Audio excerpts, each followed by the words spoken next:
الداع إذا دعان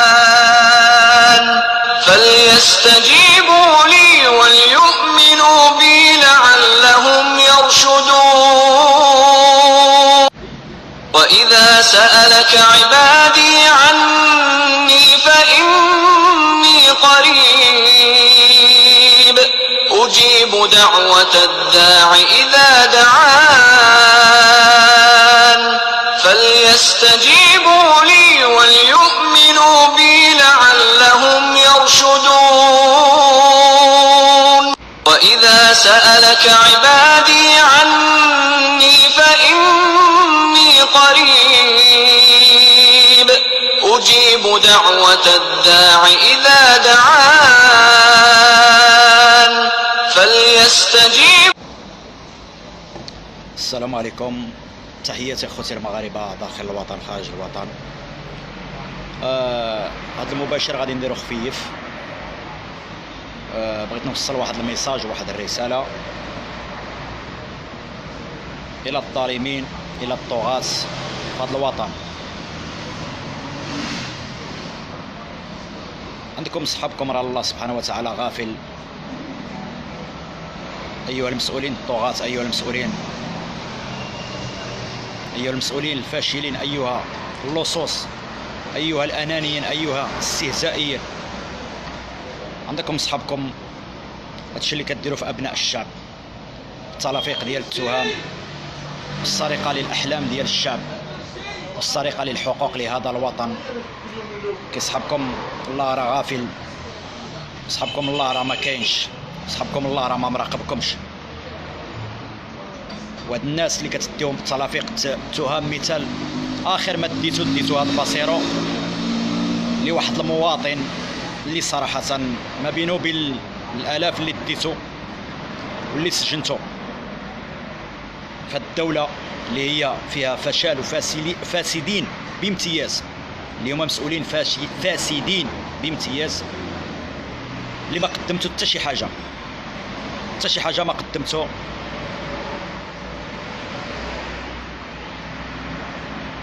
اللي صراحة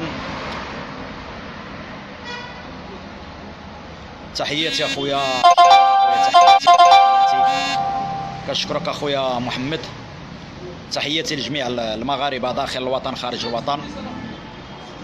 تحياتي للشرفاء، تحياتي اللي كيخدموا المصالح مع ابناء الشعب، اللي هما موظفين في الدولة ومسؤولين في الدولة ولكني أقلة.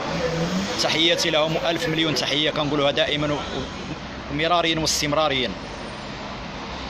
خوتي المغاربة هادشي ما كيبشرش، ما بقيناش كنشوفوا شي حاجة اللي كتبشر في هذا الوطن. يعني الفساد والفاسدين بامتياز، ملي كيفضحوهم وكيواجهوهم المناضلين والشرفاء وأبناء الشعب اللي كيدافعوا على أبناء الشعب بكلمة حق، هادو هما اللي خص المغاربه خصهم يساندهم. هادو هما المغاربه اللي خصهم يوقفوا معاهم رجال اللي كيدافعوا على المواطنين واللي كيواجهوا الفساد والفاسدين. مثل باصيرو ستاتيرا معروف، كان كيواجه الفساد والفاسدين، ما كانش ضد الوطن ولا ضد الملك ولا ضد، كان هو مع الاصلاح، كان هو كينتقد، والانتقاد كيكون بناء، انتقاد لمصلحه الوطن. رئيس الدولة ينتقد كرئيس دولة، كمسؤول الأول والأخير على مصلحة الوطن، والوطن فوق كل شيء. الوطن فوق رئيس الدولة، فوق الشعب، فوق كل شيء. الوطن للجميع، لأن الملك هو ولد الشعب. من حق أي مواطن ينتقد رئيس الدولة على المصلحة للشعب ولا المصلحة للوطن. باصيرو آخر ما اعتقل اللي تعتقل آخر ما تعتقل في هذا الاسبوع هذا الماضي، اللي هو مريض واللي عنده رجلو غير محطوطه وكيهضر وكينتقد الفساد والفاسدين. ما عمرو قال لك انا ضد الوطن ولا ضد الملك ولا انا ما باغيش الملك ولا ما باغيش الوطن ولا كيقول لك انا باغي الاصلاح، كيقول لك انا من حقي نستافد من وطني. كيف 40 مليون نسمه تقريبا اللي كتقول باغي حقها في وطنها وباغي تعيش بعزه وبكرامه وباغي تعيش حريه في وطنها، كما كيقولها باصيرو ستاتي كنقولها انا، كيقولها جميع المغاربه. هنا المغاربه هذا ميساج حتى الشعب المغربي، وانا واحد من ولاد الشعب. خصنا نوقفوا رجال مع هاد المناضلين اللي مشاو للسجن واللي سج بهم للسجن ومشاو خلاو العائلات ديالهم، والعائلات ديالهم حتى شي واحد ما كيساندهم، حتى شي واحد ما كيتعاطف معاهم، حتى شي واحد ما كيساعدهم. لان هنا محتاجين هادو اللي كانوا كيدافعوا على الشعب وكانوا كيناضلوا وكانوا كيواجهوا هاد الفساد والفاسدين اللي هما مدمرين هاد الوطن واللي هما السبب ديال الويلات والسبب ديال الدمار. وماشي عاد دابا في عهد محمد السادس، راه كانت حتى في عهد الحسن الثاني، هما السبب ديال الانتفاضات اللي ناضت في عهد الحسن الثاني واللي مشات فيها العشرات الالاف واللي دمرت فيها الالاف. وانا واحد من الضحايا الحقيقيين بالمغرب ديال سنوات الجمر الرصاص في عهد الحسن الثاني اللي مازال كنخلصوا هذيك اكثر من 20 سنه ولا محمد السادس ما شفناش شي حاجه اللي كتبشر بالخير. شفنا غير الفساد كثر، شفنا غير المجرمين كثروا اللي المجرمين على هذا الوطن واللي هما مجرمين ولصوص واللي كيسرقوا الثروات واللي ما كيعرفوا لا خوف، ما كيعرفوا لا الله، ما كيعرفوا حتى شي حاجه. وصحابكم الله راه غافل عليكم، الله ما غافلش عليكم ايها الطغاة، ايها الظالمين اللي كتبكيو الامهات واللي بكيتوا لنا الامهات ديالنا حنا في ايام سنوات الرصاص ومازال كتبكيو الامهات ديال ابناء الشعب. لان انا وانت بحال ولد الشعب. هذا ميساج ليك ولد الشعب. حنا خصنا نديروا يد في يد وخصنا نتعاطفوا وخصنا نتحانوا وخصنا نتحدوا ونوليو خوت ونوليو جسد واحد كما جميع الشعوب اللي وصلوا للكرامات ديالهم، وصلوا للعيش الكريم، وصلوا للبشريه، وصلوا للانسانيه، ووصلوا ولاو بشر، ولاو انسان في الاوطان ديالهم. حنا مازال ما محسوبينش انسان، مازال محسوبين حنا لا شيء، محسوبين حنا من الاموات، محسوبين حنا من الاشباح. حنا حاسبين هاد الدوله واللي في وسط الدوله اللي كنشر بها اللي مسؤولين فاشلين. اي مسؤول فاشل كيخدم المصلحه ديالو وكيصوب المشاريع ديالو ديال تريكتو واناني وكيبغي غير راسو يعيش غير هو والحاشيه ديالو. هذا كله اناني وكله ديكتاتوري، كله ظالم. لان علاش؟ لان الوطن امانه في رقبه الجميع، لأن الوطن في رقبة الجميع. هذه أمانة كبيرة اللي هي أمانة ديال الخيرات والثروات والكرامات ديال المواطنين في رقبه هاد المسؤولين اللي هما اكثرهم فاشلين، اللي في الدوله اللي كيخدموا المصالح ديالهم. في اي قطاع دزنا اي قطاع كنشوفوا فيه فساد، كنشوفوا فيه باك صاحبي اللي كيستافد، كنشوفوا الانانيه، كنشوفوا غير عطي لفلان عطي لفلان عطي لفلان، خدم لي مصلحتي نخدم لك مصلحتك. يعني الو باك صاحبي وصك عليا هي اللي ولات خدامه وهي اللي ولات سيد الموقف في هذا الوقت في عهد محمد السادس. من حق المواطن ينتقد محمد السادس رئيس الدوله اللي هو الملك على مصلحه الوطن، والوطن فوق كل شيء، حتى هو مسؤول. لان من حق اي مواطن ينتقد، ولكن حنا كنقولوها مليون الف مره، حنا ماشي ضد الاصلاح ولا ضد الوطن، حنا باغيين الاصلاح للوطن وباغيين العيش الكريم للوطن وباغي كل شيء يعيش بعزه وبكرامه. علاش؟ لان حنا ضحايا سنوات الرصاص، مشينا وخلينا الدماء ديالنا حنا والاسر ديالنا وخلينا الارواح ديالنا. انا نموذج ديال الشعب المغربي، انا مني العشرات الالاف، انا بها باش جات حقوق الانسان وبها باش جات التنميه البشريه وبها باش جات العيش الكريم وبها باش جات المسؤوليه مربوطه بالمحاسبه وبها باش جات الكرامه لجميع المواطنين في عهد محمد السادس، والتزمت بها الدوله مع الاتحاد الدولي ديال حقوق الانسان بعدم تكرار ما جرى. عدم تكرار ما جرى مازال كنشوفوها في عهد محمد السادس. من المسؤول؟ شكون اللي غادي نقول المسؤول؟ غنقول وزير، غنقول برلماني، غنقول شكون اللي غادي نقول؟ مباشره كنقول رئيس الدوله الملك محمد السادس، لانه هو اللي عنده شعبه وسويه. وكيقول كيقول هو في خطابات مراريا واستمراريا كيقول شعبي العزيز، الا كنا من شعبك العزيز ما خصش تكون التلافق في وقتك. راهم المواطنين كيمشيو في وقتك بالتلافق، التهم اللي كانت سميتو اللي كانت في عهد الحسن الثاني مازال في عهدك يا محمد السادس يا رئيس الدوله. مع من غادي غنهضروا مع وزير فاشل، مع من غنهضروا مع برلمانيين نائمين غائبين الله، كلهم استهزائيين، كلهم كيضربوا المصالح. كنقلبوا اخر برنامج غنلقاو عنده المشاريع اللي تعيش غير برنامالي، اخر برنامالي غنلقاو عنده المشاريع اللي تعيش بها مدينه بجميع الحقوق ديالها كيديها برنامالي. اذا ما بالك عاد البرناماليين، عاد المستشارين، عاد الخدام ديال الدوله اللي كتقول لك الدوله دايره الخدام ديالها. ما عمرنا شفنا في شي بلد في العالم اللي جميع البلدان كيديروا الخدام للشعب الا البلد ديالنا، الا الدوله ديالنا اللي دايره خدام ديالها. هذا اكبر خطا واكبر استحمار للشعب وللوطن. خاص يكونوا خدام للشعب وخدام للدوله، كلهم مستافدين من الريع، كلهم مستافدين من الثروات ديال الشعب الا من رحم الله، الا من رحم الله. هذاك الامن، هذاك الدرك، هذاك القوات المساعده، قوات المسلحه، كلهم ولاد الشعب. هذوك كيخدموا المصلحه للشعب، هذوك راهم سميتهم منبعثين من الشعب، هذوك موظفين لمصلحه الشعب. باش يخدموا لمصلحه للشعب وللوطن. اما بالنسبه كل شيء يحيا الشعب ويعيش الشعب بعزه وبكرامه. نحن كنقولوها مليون الف مره، بغينا نحياو، بغينا نستافدوا من الخيرات الوطن ديالنا، بغينا نلمسوا من الخيرات ديال الوطن ديالنا، ما بغيناش تلافيق التهم. كيفاش بصيروا اخر واحد مشى هذيك اسبوع مشاو رجلو كلها محطوطه، رجلو كلها خامجه، هذاك كينتقد كيهضر، استجبوا معاه، طيحوا معاه الارض. شوفوا واش يبغى، شوفوا المستحقات ديالو، عطيوه الواجبات ديالو، داويوه، عطيوه السكن، عطيوه الصالير، عطيوه باش يعيش. الا كنتوا دوله حقيقيه ماشي ديروا لهم المزعبلات وديروا المسرحيات والتلافيق ديال التهم، وهذا دار، هذا ما قاش، هذا انتقد، هذا ما انتقد. الشعب كله راه مبلوكي. باش نقولها مليون الف مره، هذا ميساجي من عند مول القرطاسه الى الدوله والى جميع المسؤولين في الدوله. يتحمل المسؤوليه الدوله ويتحمل المسؤوليه جميع المسؤولين في الدوله بامتهم، ويتحمل المسؤوليه رئيس الدوله اللي هو الملك محمد السادس، اللي خصو يتصنت لابناء الشعب، لابناء الشعب اللي كياكلوا العصا، لابناء الشعب مدمرين، لابناء الشعب عايشين من تحت الهشاشه، لابناء الشعب غادي كيمشيو بتلافيق التهم، وانت لا من مجيب، وانت لم تجيب هذا الشعب. خصك تخرج بخطابات وتخرج بقرارات صارمه بالمحاسبه مع جميع المسؤولين، والمسؤوليه مربوطه بالمحاسبه واطلاق سراح جميع المختطفين المعتقلين اللي غاديين هباء منثورا ديال الريف جراده، جميع الصحافه. واخر واحد اللي تقبض اللي هو بصير وسطاطي اللي هو مريض رجلو غير لاصقه، اخر واحد. والشعب كله راه ما عجبوش الوضع على هاد التلافيق التهم. كيفاش المواطن كيواجه الفساد وكيقول اللهم هذا منكر، اللهم هذا منكر عباد الله، رحنا ما عايشينش، الله هذا منكر، رحنا مدمرين، ما كنداواوش، رحنا ما كنعيشوش، ما كنلمسوش. بالتالي تواجه المواطن بالتلافيق ديال التهم. كانت ديموضات هذه شرفت، التلافيق التهم كانت في عهد الحسن الثاني. اما في عهد محمد السادس تحمل المسؤوليه الدوله وتحمل المسؤوليه رئيس الدوله الملك محمد السادس مباشره. كنقولها في هذا اللايف ومازال كنقولها مليون الف مره على ما يقع على ابناء الشعب وعلى التلافيق التهم وعلى هذا الدمار وعلى هذا الاستحمار اللي مستحمرين مواطنينا. علاش ما كتقبضوش داك المسؤولين اللي كيهينوا الشعب واللي كيخرجوا بخرجات اللي كتهين فيها الوطن والشعب؟ علاش ما كتقولوش؟ اللي كيقول باغي يربينا، اللي كيقول فينا جياع، اللي كيقول فينا حنايا ما مربيناش. كل واحد كيقول فينا هاد المسؤولين اللي هما مسؤولين في الدوله، اللي منهم وزراء ومستشارين وخدام اللي هما جميع المسؤولين كيخرجوا برلمانيين. علاش؟ لان هذوك محميين، كتحميو بعضياتكم. شي كيحمي شي فساد، كيحمي فساد. هذه اكبر قمه ديال النداله وديال الاستحمار على ابناء الشعب.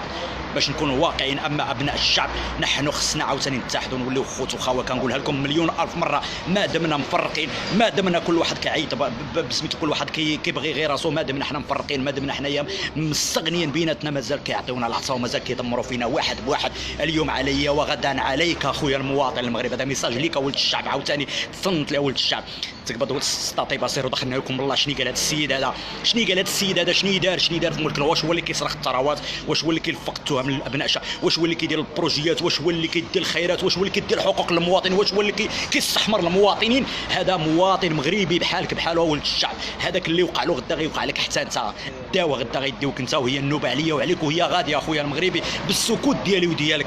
اما يحيى خصنا نحياو ونوليو خوت وخاوه، نحياو باش نعيشوا، نوليو خوت وخاوه، ونوليو جسد واحد كما جميع الشعوب اللي وصلوا واللي فرضوا راسهم في البلدان ديالهم واستفدوا من البلدان ديالهم بالفرض ديالهم وبالقوه وبالاتحاد بينهم. هذا الشعب هو اللي كيفرض راسه، الشعب اللي كيدير واللي كيعطي الكرامه وكيعطي العزه ديالو، ماشي الشعب حنا مفرقين نائمين غائبين والفساد والفاسدين كيديروا فينا ما يحلو لهم. اليوم علي وغدا عليك بالسكوت ديالي وديالك ولد الشعب. اما نحن كلنا مدمرين، الشعب مدمر. كاين الموظفين اللي هما صغارين حتى هما مدمرين. كتلقى موظف دخلنا لكم بالله في هذا الوطن، في هذا المغرب ما عمري شفتها موظفين كيتخدموا شهريا ما عمرهم جلسوا، وكتلقى فيه كريديات وكتلقى عنده مشاكل الكريديات وكتلقى عايش من تحت الهشاشه. هذا موظف. عندك صحابك حتى الموظفين، راه كاين واحد الموظفين اللي فئه كبيره وساكته اللي حتى هي مدمره، اللي فيها في الامن وفي التراك وفي التعليم وفي التطبيب وراه بزاف ديال الامور اللي هما حتى هما موظفين، والاكثريه ديالهم حتى هما راهم مدمرين، حتى هما راهم واكلين العصا، حتى هما غرقوا بكريديات.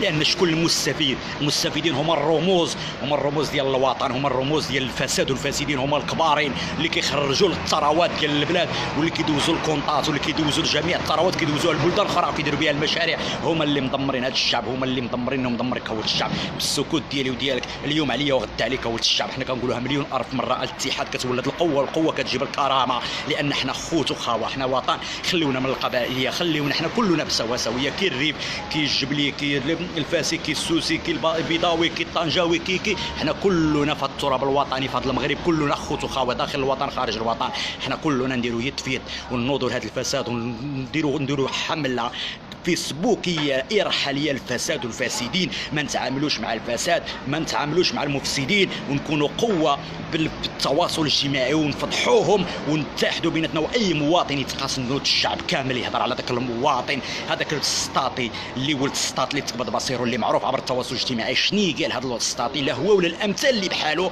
ناس كتواجه هذوك الناس ديال الريف، ناس ديال الجراده، الصحافه، سميتو المناضلين، مشاو هباء منثورا. شني السبب ديالهم؟ شني قالوا هاد المواطنين؟ شني قالوا هاد المناضلين؟ واجهوا الفساد، واجهوا فقط غير الفساد، ما داو ثروات، ما ظلموا مواطنين، ما لفقوا المواطنين تهم، ما داو بروجيات، ما داو حتى شي حاجه. اما اللي كيديو بروجيات وكيسرقوا الثروات وكيسرقوا الاراضي وكيسرقوا الخيرات ديال الوطن، احرار، كلهم احرار، كلهم احرار، وكلهم دايرين جميع البروجيات وجميع الدول، ودايرين 3 الباسبورات و3 الجنسيات و4 الجنسيات، هما وتريكتهم دايرينها في جميع الدول. هذوك هما اللصوص الكبار، هذوك هما الشلابيه. اما اللي موظف صغير اللي بحالك بحالو، هذاك راه ولد الشعب، تا هو مدمر بحالك بحالو، تا هذاك راه خوك وانت خوه، حنا كلنا خوت. هذاك اللي في التعليم، ولا اللي في التطبيب، ولا اللي في الامن، ولا اللي في الدرك، ولا اللي في القوات المساعده، ولا المسلحه، ولا هذو كلهم موظفين، كلهم ولاد الشعب، باش يعرف الشعب المغربي هذوك راهم خوتنا، هذوك راهم واكلين تا هما العصا بحال اللي وكلينا حنا، هذوك واكلين تا هما العصا، غرقوهم كريديات، تا هما مدمرينهم، هذوك تا هما مساكن، تا هما راه مدمرين بحالنا بحالهم، كيفنا كيفهم بحال هذوك خوتنا، هذوك خوتنا وحنا خوتهم، هذوك ولاد الشعب. حنا كنهضروا على الرموز اللي كيسرقوا الثروات، اللي كيسرقوا، اللي دايرين الجنسيات، واللي سارقين البروجيات وسارقين الخيرات، وكيلفقوا التهم ديال كيلفقوا التهم على ابناء الشعب. هذا الشيء ديموضا، هذا الشيء شبع منه الشعب. حنا في 2020 اليوم 3 شهر 2 2020 ومازال كنسمعوا الطلافيق التهم. داخلنا عليكم بالله اخوتي المغاربه، واش بصيروا؟ دخلنا لكم بالله، واش تقبض هذاك الانسان؟ واش بصيروا الامثال اللي بحالو اللي تقبضوا؟ علاش تقبضوا على كلمه الحق، على المواجهه ديال الفساد والفاسدين. عاوتاني تقبضوا اللي كيسرقوا البروجيات، واللي كيسرقوا الثروات، واللي كيسرقوا الخيرات للمواطنين، واللي كيسرقوا الحقوق للمواطنين، ولا العكس صحيح، ولا كيتقبضوا وكيسجلوا بالسجون وكيلفقوا لهم التهم اللي كيقولوا كاودي هذاك راه سرق، راه داو، هذا هما اللي كيمشيو للحبس، كيمشي اللي فضحهم، ما كيمشيش اللي دا. شوف على عكس كيفاش دايرين، شوف على مصيبه. حنا ولينا في هذا القرن 21، في هذه الالفيه الثالثه في عهد محمد السادس. وهنا لما غنحملوا المسؤوليه، هنا ملي كتمشي الخيرات ديالنا وتلفقوا التهم لابناء الشعب، لما غنقولوا الوزير راه كيحمي وزير، برنامج كيحمي برنامج، مستشار كيحمي مستشار، هادو كلهم غير الشلابيه، كلهم غير الشفره الا من رحم الله. وفي التالي كتقدروا السميطات، هذا دار، هذا قال، هذا قال، هذا قال. اسيدي راه الامور واضحه، الامور راه واضحه كي الشمس. اللي شفاره راهم شفاره باينين، اللي كيسرقوا الثروات راه واضحين.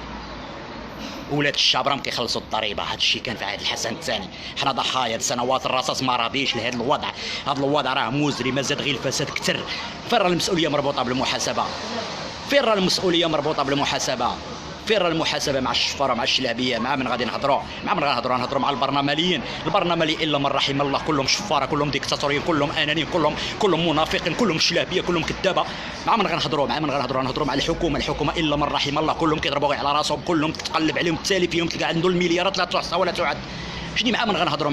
مع المستشارين، غنهضروا مع الرموز الكبارين ديال البلاد. مع من غنهضروا مع الشفار كيحمي الشفار، والشفار كيطاكي على الشفار. مع من غنهضروا؟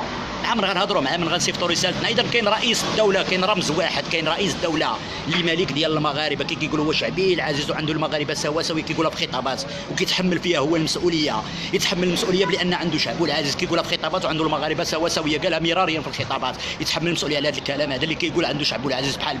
اذا هنا ما بقاش شعب العزيز بحال المواطنين كيمشيو هباء منثورا، كيمشيو بالتلافيق التهم. المواطن واش ما فراسوش؟ واش ما عندوش العلم على هذا الشيء؟